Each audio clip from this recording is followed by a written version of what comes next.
nous atteignons le 6e degré de marche, qui est le 6e mois de Loul.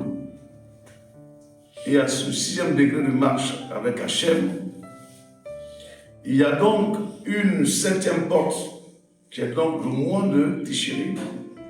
Mais cette porte est une porte ignorée par toutes les nations. Mais Hachem a fait exprès pour que dans la 6e marche des mois lunaires,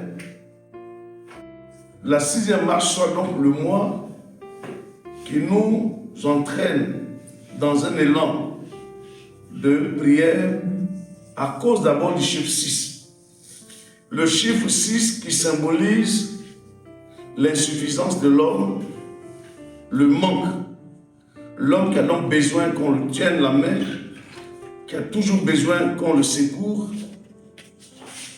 Dieu permet qu'à la 7e marche, qui est donc le 7e mois, qu'on appelle le mois de Tishri, qui devient donc 7 qui est égal à 6 plus 1.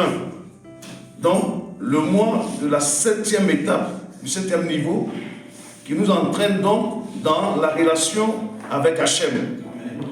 Et donc là, à ce 7e niveau, il y a une porte secrète qui s'ouvre, qu'on appelle la porte de la nouvelle année juive, puisque à cette porte, 10 jours après l'ouverture de cette porte, il y a donc le jugement de toute l'humanité, qui est donc le jour de Yom Kippour.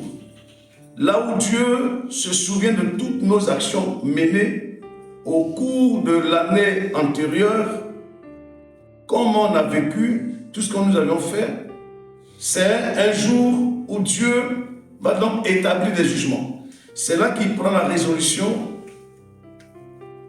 pour permettre à des personnes d'entrer dans la nouvelle année, à d'autres qui va retrancher de l'année, ceux dont les noms seront inscrits dans le livre de bénédiction et de grâce, ceux encore pour qui il va refuser de leur donner la bénédiction à cause de leur vie antérieure.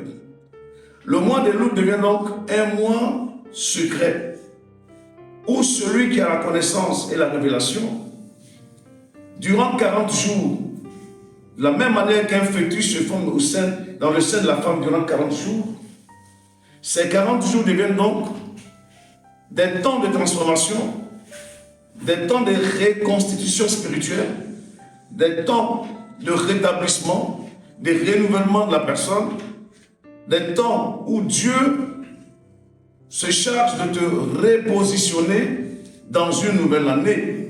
Parce que nous, les Juifs, nous sommes à l'an 5784 aujourd'hui.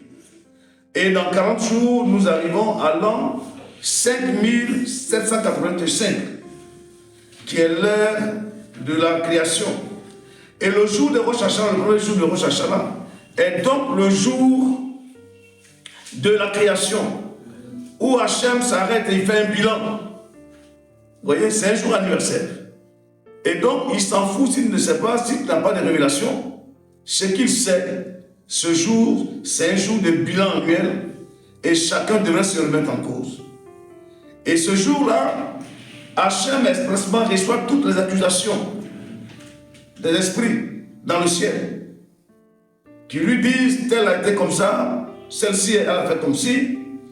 Si tu n'as pas de moyen de supplication pour effacer ces accusations, alors Hachem te déclasse et te mettra dans une position inférieure.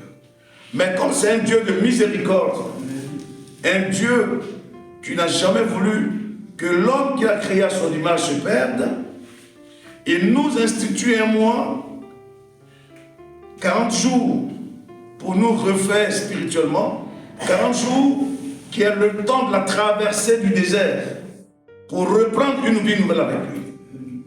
Donc, le mois de Loul, c'est un mois chargé de lumière et de force. C'est pour dire, si tu as souffert durant des années, c'est parce que tu n'as pas encore le secret. Mais chez nous les Juifs, le 7e, le 6e mois est l'échelle humaine, où Dieu ouvre ses bras pour nous faire remonter dans les sphères élevées, et il permet que nous puissions changer de cap. et rentrer dans une autre dimension d'évolution. C'est là où nous venons faire notre mue et nous changeons de peau et nous rentrons dans une nouvelle disposition qui nous permettra de voir des jours meilleurs.